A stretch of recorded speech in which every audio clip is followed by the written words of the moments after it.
রাজনৈতিক আশ্রয় নয়, নিয়মিত ভিসায় ভারত থাকবেন শেখ হাসিনা। বৈধ রাষ্ট্রপতি শাহাবুদ্দিন চুপ্পু কর্তৃক ইতিমধ্যে তাড়াহুড়ো করে নিয়োগ বাগানো কর্মকর্তাদের তিনি অপসারণ করবেন কিনা ডক্টর মোহাম্মদ ইউনূসকে এসব বিষয়ে তার অবস্থান দেশবাসীর সামনে স্পষ্ট করতে হবে। আসসালামু আলাইকুম সম্মানিত দর্শক শ্রোতা, আজকের এই ভিডিওটি অত্যন্ত গুরুত্বপূর্ণ। আমাদের বাংলাদেশে কি হচ্ছে, শেখ হাসিনা দেশ থেকে পালানোর পরও আমাদের বাংলাদেশে নানা কার্যক্রম হচ্ছে যা বাংলাদেশের জনগণ হতাশ। এই সম্পর্কে পিনাকি ভট্টাচার্য কিছু কথা বলেছেন, গুরুত্ব কিছু ইনফরমেশন দিয়েছেন এই দেশের জনগণকে এবং ডক্টর ইউনূসের সরকারকে। সম্মানিত দর্শক শ্রোতা, সেই গুরুত্ব ইনফরমেশন কি পিনাকি ভট্টাচার্য দিল, তো আপনাদের অনুরোধ করতে আছি ভিডিওটি সম্পূর্ণ দেখার জন্য। তো বেশি কথা না বাড়িয়ে চলুন আমরা ভিডিও স্ক্রিনে চলে যাই বিস্তারিত ভিডিওটি দেখার জন্য। আপনারা ভিডিওটি মনোযোগ সহকারে দেখতে থাকুন। শান্তিতে নোবেলজয়ী মোহাম্মদ ইউনূস ফ্রান্সের রাজধানী প্যারিস থেকে বৃহস্পতিবার দেশে ফিরেছেন। তারপর রাত ৯টায় বঙ্গভবনে অন্তর্বর্তীকালীন সরকারের শপথ অনুষ্ঠিত হয়েছে। আমরা অভিনন্দন জানাই, সমগ্র দেশবাসী তাদের সাফল্য কামনা করছে। অনেকে জিজ্ঞাসা করেছেন এই সরকার কেমন হলো। আমি এটা নিয়ে এই এপিসোডের শেষে আলাপ করব, তার আগে কিছু জরুরি আলাপ সেরে নিই। আগামী ২-১ দিনের মধ্যে নিশ্চয়ই ডক্টর মোহাম্মদ ইউনূস জাতির উদ্দেশ্যে একটা বক্তৃতা করবেন। আমি সেখানে দুটো প্রশ্নের জবাব খুঁজব। প্রথমত, বাংলাদেশে গত ১৫ বছর ধরে চলমান গণতন্ত্র এবং মানবাধিকার প্রতিষ্ঠার মরণপণ সংগ্রামে তিনি কোথায় কতটুকু ভূমিকা পালন করেছিলেন তা দেশবাসীকে জানাবেন। মরহুম ডাক্তার জাফরুল্লাহ চৌধুরীর মতো অন্যান্য এনজিও সমূহের নেতৃবৃন্দ কেন এমন মৌলিক মানবাধিকারের লড়াইয়ে প্রত্যক্ষ ভূমিকা রাখতে পারলেন না বা পারেন না, সে বিষয়টা ব্যাখ্যা করবেন। এই ব্যাখ্যাটা জরুরি, কারণ এই সরকারের ডিসপ্রপোর্শনেটলি এনজিওর প্রতিনিধিত্ব আছে। লড়াইয়ে নাই কিন্তু পদে আছি, এই ফেনোমেননটার ব্যাখ্যা আমরা চাইতেই পারি এই লড়াইয়ের স্টেক হোল্ডার হিসেবে। দ্বিতীয়ত, ৫ তারিখে অগাস্ট বিপ্লব সংগঠিত হওয়ার পরে ওনার ঢাকায় ফিরতে ৭২ ঘন্টা সময় কেন লাগলো, সে ব্যাপারে নিশ্চয়ই তিনি একটা গ্রহণযোগ্য ব্যাখ্যা দেবেন। কারণ যারা তার সাথে যোগাযোগ রাখছিলেন তারা প্রত্যেক দিনই বলছিলেন তিনি বিকেলে আসবেন, সন্ধ্যায় আসবেন, আবার রাতে বলেছিলেন পরের দিন সকালে আসবেন। এই সমন্বয়হীনতা কেন ঘটেছিল সেটা দেশবাসীর জানার প্রয়োজন রয়েছে। বিলম্বের এই ৭২ ঘন্টায় দেশব্যাপী যে সমস্ত অঘটনগুলো ঘটেছে সেগুলোর দায় কে বা কারা নেবেন? দেশে অরাজকতা চলেছে, কোনো অভিভাবক নেই। একটা কথা শুনলাম মাইনর সার্জারি হয়েছে ওনার, কিন্তু ওনার কি স্বল্পতম সময়ে প্রয়োজনে চার্টার করা বিমানে চলে আসা উচিত ছিল না এমন একটা অরাজকতার সময়? আরেকটা প্রশ্নের উত্তর দরকার। অবৈধ রাষ্ট্রপতি শাহাবুদ্দিন চুপ্পু কর্তৃক ইতিমধ্যে তাড়াহুড়ো করে নিয়োগ বাগানো কর্মকর্তাদের তিনি অপসারণ করবেন কিনা ডক্টর মোহাম্মদ ইউনূসকে এসব বিষয়ে তার অবস্থান দেশবাসীর সামনে স্পষ্ট করতে হবে। আজকের এই অন্তর্বর্তীকালীন সরকার কিভাবে গঠিত হবে সে বিষয়ে গত ৭২ ঘন্টায় যারা আলাপ আলোচনা করে সিদ্ধান্ত নিয়েছেন তাদের সিংহভাগই বিগত ফ্যাসিস্ট সরকারের নিয়োগপ্রাপ্ত কর্মকর্তা এবং কর্তা ব্যক্তি। এদের বাইরে গণ অভ্যুত্থানকারী তরুণ নেতৃত্বের অভিভাবক হিসেবে যে সমস্ত ব্যক্তি এতে যুক্ত হয়েছিলেন তারা হাসিনার হাতে ক্ষতবিক্ষত বিকৃত সংবিধানের আওতার মধ্যে থেকেই সবকিছু করার সিদ্ধান্ত নিয়েছেন, যার ন্যায্যতা এবং বৈধতা নিয়ে দেশবাসীকে কোনো কিছু অবহিত করা হয়নি। যেখানে ৭২-এর সংবিধানের মধ্যেই অন্তর্বর্তীকালীন সরকার গঠনের কোনো বিধানই নাই, সেইখানে এই অচল দলিলের মধ্যে গণ অভ্যুত্থানের বিপ্লবী আকাঙ্ক্ষাকে ঢুকিয়ে দিয়ে আইনি মারপ্যাচের ব্যাখ্যায় গলা টিপে ধরার অধিকার তাদেরকে কে দিয়েছেন? এমন পরিস্থিতিতে আমরা কখনোই অবৈধ রাষ্ট্রপতি শাহাবুদ্দিন চুপ্পুর তত্ত্বাবধানে একটা শপথ গ্রহণ কার্যক্রমকে অনুমোদন করি না। এই বিপ্লবোত্তর অন্তর্বর্তীকালীন সরকারের কখনই বঙ্গভবনে গিয়ে শপথ গ্রহণ করা উচিত হয়নি। বঙ্গভবনে গিয়ে শপথ গ্রহণ করাকে আমরা নৈতিকতা বর্জিত, আইনগতভাবে অযথার্থ এবং সদ্যমুক্ত বাংলাদেশের জন্য অশোভন বলে মনে করি। এর বিপরীতে জাতীয় শহীদ মিনারে দাঁড়িয়ে শহীদের মহান আত্মত্যাগের প্রতি বিশ্বস্ততার শপথ নিয়ে কাজ শুরু করলে ভালো হতো এবং অন্তর্বর্তীকালীন সরকারের সদস্যদের সেখানে শপথ পড়াতে পারতেন আগস্ট বিপ্লবের কোনো একজন শহীদের পিতা অথবা মাতা। আর এই গৌরবজনক অনুষ্ঠানটি হতে হতো প্রকাশ্যে খোলা আকাশের নিচে হাজার হাজার প্রতিবাদকারী শিক্ষার্থী জনতার উপস্থিতিতে। সেইটাই একজন মাঠের রাজনৈতিক কর্মী আর এনজিওর চিন্তার পার্থক্য। হাসিনা পালানোর পরে ওয়াকার সাহেব আলোচনা করলেন কাদের সাথে? আপনারা জানেন কারা আলোচনা করেছে। আমরা কি দুধ ভাত? আমরা কেউ না? এই লড়াইয়ে আমাদের অবদান নাই, আমাদের স্টেক নাই? আমরা তো মন্ত্রী মিনিস্টার হইতে চাইতেছি না, নাকি ক্ষমতার ভাগ চাইতেছি? আমাদের কথা শুনবেন এই লড়াইয়ের স্টেক হোল্ডার হিসেবে, এইটুকুই তো চাওয়া। এই সহযোদ্ধাদের কথা শোনার টাইম হয় না আপনাদের, গুরুত্ব দেন না, আর আপনারা গণমানুষের কথা শুনবেন। ঘোড়ায় তো হাসবে ভাইজান। ফরাদ ভাই খুব গুছায় বলছেন ভিডিওতে, শুনছেন এই কথাগুলো, শুনে দেখেন। আপনি যে নিজেকে একটা প্রশ্ন করেন, প্রশ্নটা এরকম যে ডক্টর ইউনূস, আমরা একটা ফ্যাসিস্ট ব্যবস্থার বিরুদ্ধে আমরা লড়েছি, ফ্যাসিস্ট শক্তির বিরুদ্ধে লড়েছি, ঠিক আছে? এই ফ্যাসিস্ট যে সংবিধান যেটা আছে, কেমন, এই সংবিধানের অধীনে তো লড়াই করিনি, আমরা গণ অভ্যুত্থান করেছি, আমরা তো সংবিধান বিরোধী কাজ করেছি, ঠিক আছে? এখন কি ডক্টর ইউনূস এই বিদ্যমান সংবিধানের অধীনে, এই বিদ্যমান সংবিধানের যিনি প্রেসিডেন্ট, মানে ফ্যাসিস্ট সংবিধানের যিনি প্রেসিডেন্ট, তার কাছে শপথ গ্রহণ করবেন? কেমন, এটা কি হতে পারে? এটা হতে পারে না। তারা আমরা আগের ভিডিওতে আমরা পরিষ্কার বলেছি এটা আসলে কিছুতেই এটা হতে পারে না। এবং সেটা হতে গেলে তারা বলছেন যে তিনি হবেন কি প্রেসিডেন্টের উপদেষ্টা, ঠিক আছে না? তিনি কিন্তু গণ অভ্যুত্থানের যিনি প্রধান তা না, কিন্তু তাকে বানানো হবে প্রেসিডেন্টের উপদেষ্টা হিসেবে। আর আমরা বলছি না, তিনি হবেন অন্তর্বর্তীকালীন সরকারের প্রধান। এবং তিনি কার প্রতিনিধি হবেন? তিনি হবেন গণ অভ্যুত্থানের জনগণের সার্বভৌম ইচ্ছার প্রতিনিধি, সকল সংবিধান, সকল আইন যার অধীন। উনি খুবই গুছায় বারবার উনি বলে গেছেন, ওনার কথা শোনা হয় নাই। ফ্যাসিস্ট সরকারের নিয়োগপ্রাপ্ত অবৈধ দুর্নীতিবাদ রাষ্ট্রপতি শাহাবুদ্দিন চুপ্পু এবং সেনাপ্রধান ওয়াকারুজ্জামানের সাথে সাক্ষাৎ করে কিছু লোক হঠাৎ বিগলিত হয়ে পড়ছেন, লাজ লজ্জার মাথাকে উচ্ছ্বাস প্রকাশ করছেন। যদিও দেশবাসী ও সাধারণ মানুষ এদেরকে পতিত সরকারের দোসর, গণহত্যার জন্য দায়ী কর্মকর্তা এবং খুনি হাসিনাকে নির্বিঘ্নে পার করে দেওয়ার সহযোগী হিসেবে চিহ্নিত করছেন। বলেন দেখি, এই গণ অভ্যুত্থানে নেতৃত্ব দানকারী কিশোর তরুণ যুবকদের সংস্কার ভাবনার সাথে স্বৈরাচারের দোসর, ফ্যাসিস্টের দোসর এবং শেষ মুহূর্ত পর্যন্ত বল প্রয়োগকারী সংস্থা সেনাবাহিনী প্রধান ওয়াকারুজ্জামান আর দেশের সেরা দুর্নীতিগ্রস্ত বিচারকদের অন্যতম প্রেসিডেন্ট শাহাবুদ্দিন চুপ্পুর চিন্তা ভাবনার মিল হয় কি করে? আমি দেখতে পাচ্ছি সুশীল সমাজের একদল মানুষ অন্তর্বর্তীকালীন সরকারে ঢুকে পড়ে নিজেদের সামাজিক অবস্থানকে আরেকটু মর্যাদাপূর্ণ করে তোলার প্রতি বেশি আগ্রহী। তারাই তো মনে করছেন মরহুম প্রধান বিচারপতি শাহাবুদ্দিন আহমেদ, হাবিবুর রহমান, লতিফুর রহমানের তত্ত্বাবধায়ক সরকারের মতো এটা 3 মাস মেয়াদী একটা মসৃণ যাত্রার কার্যক্রমের মধ্যে সীমিত থাকবে। জি না, আসলে এই তত্ত্বাবধায়ক সরকারের মূল সংকটটা কি? প্র্যাকটিক্যালি বাংলাদেশ স্বাধীন হওয়ার পরে 1971 সালের 16 ডিসেম্বর মাসে দেশ পরিচালনার ক্ষেত্রে যে বিশাল চ্যালেঞ্জ সৃষ্টি হয়েছিল, বাস্তবে বর্তমান সমস্যা এর চেয়ে অনেক বড়। এর আগে কখনোই রাষ্ট্র ক্ষমতা ফেলে পলায়ন করে কেউ গভীর শূন্যতা তৈরি করেনি, আর তা বোঝার ক্ষমতা কি এই লোকগুলোর আছে? খুনি শেখ হাসিনার বসানো প্রশাসনের শীর্ষ কর্মকর্তা এবং রাষ্ট্রপতির সাথে মেলামেশা করে মুগ্ধ হয়ে যাওয়া ব্যক্তিরা কি বুঝতে পারছেন গত 15 বছরের দুঃশাসনে বাংলাদেশের সবগুলো রাষ্ট্রীয় প্রতিষ্ঠান ভেঙে চুরমার করে দিছে ফ্যাসিস্ট শেখ মুজিবের কন্যা? এইগুলাকে নতুন করে গড়ে তোলার যে বিশাল কাজ, তা কম বেশি বিপ্লবী দৃষ্টিভঙ্গি সম্পন্ন সরকার ছাড়া কেউ করতে পারবে না। আর এজন্য দরকার হবে সংশ্লিষ্ট মন্ত্রণালয়ের বিষয়ে অভিজ্ঞতা, শিক্ষা, জ্ঞান সম্পন্ন এবং বিপ্লবী চেতনা সম্পন্ন বিশেষজ্ঞদেরকে নিয়োগ দিয়ে। হাইকোর্ট এবং সুপ্রিম কোর্টের বিচারপতিরা বিগত বছরগুলোতে যে সমস্ত অপকর্ম এবং বেআইনি কাজ করছেন, এরপর বর্তমান পরিস্থিতিতে তারা আদালতে বসতে ভয় পাচ্ছেন।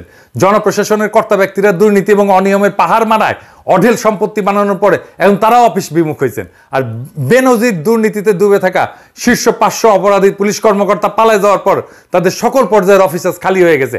এমন একটা ভয়াবহ পরিস্থিতিতে যে পরিমাণে উদ্ভাবনী শক্তি, অভিজ্ঞতা, বিপ্লবী জোশ এবং সততার জোর নিয়ে সামনে আগাইতে হবে, তেমন লোকের নাম কি আমরা উপদেষ্টা মন্ডলীতে দেখতে পাচ্ছি? না, সবাই না। কেউ কেউ আছে, কিন্তু সবাই না। আমি এই উপদেষ্টা মন্ডলী নিয়ে পরে কথা বলবো। এখন বরং দেখি প্রফেসর ইউনূসকে দ্রুত কি কি পদক্ষেপ নিতে হবে।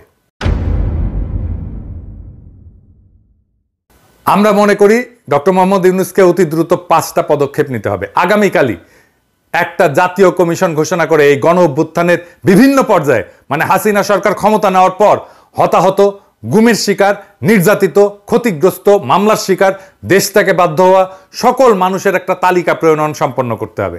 যাদের অঙ্গহানি ঘটছে, অন্ধত্ব বরণ করছেন, যারা আহত হয়ে যন্ত্রণায় কাটাচ্ছেন, তাদের সর্বোত্তম চিকিৎসার ব্যবস্থা করতে হবে, পুনর্বাসন করতে হবে, নিহতদের পরিবারের পুনর্বাসন করতে হবে।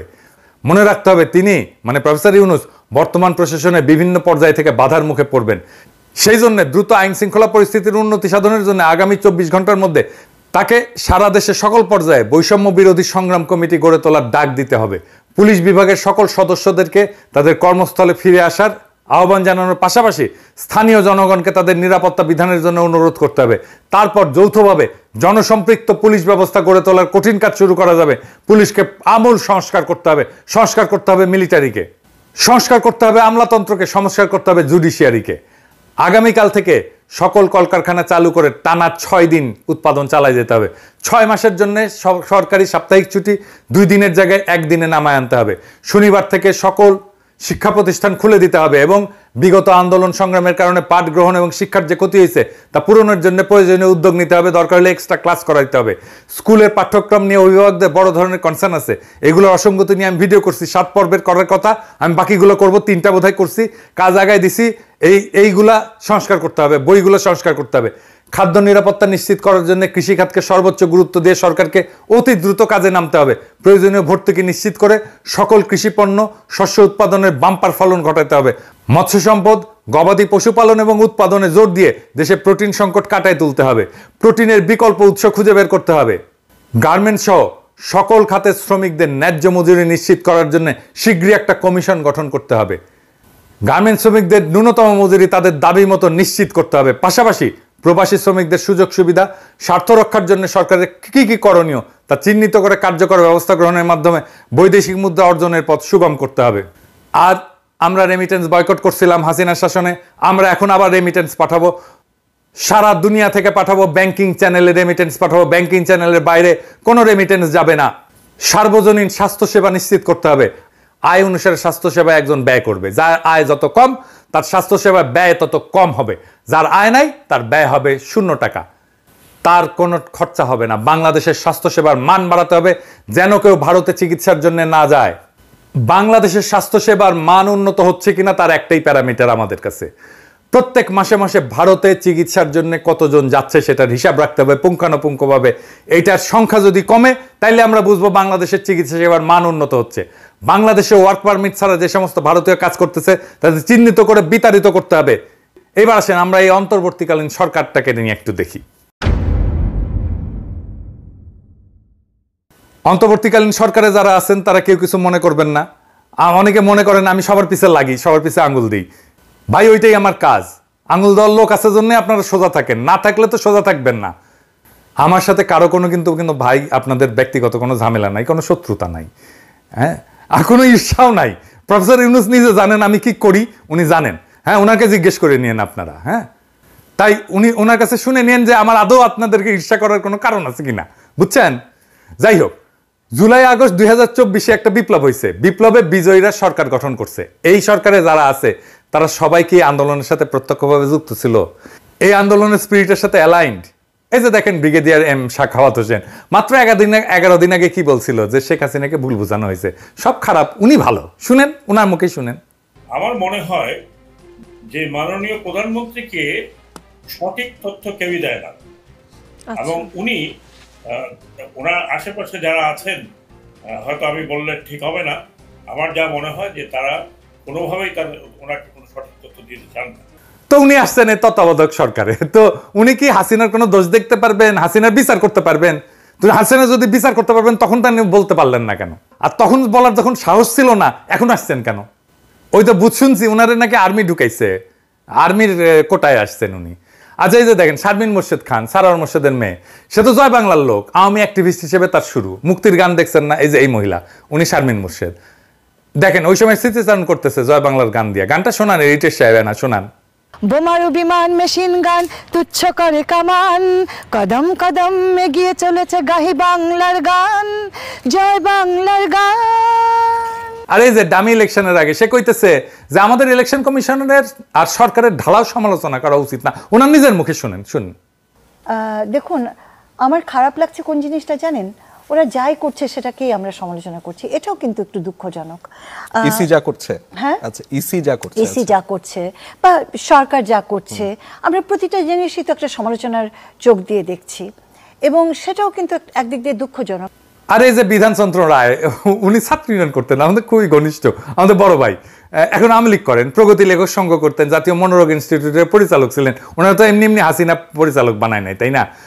এটা তো উনি তো ইন্ডিয়া কোটায় আসছেন। যাই হোক, ও কিন্তু লেখালেখি করেন, বেশ কিছু ভালো বই লিখছেন দর্শন নিয়ে, বিশেষ করে ফ্রয়েড নিয়ে ওনার ভালো লেখা আছে। কিন্তু ওই যে কমিউনিস্ট কুরকুরে নিয়ে আসছেন না, সিপিবিতেও ছিলেন।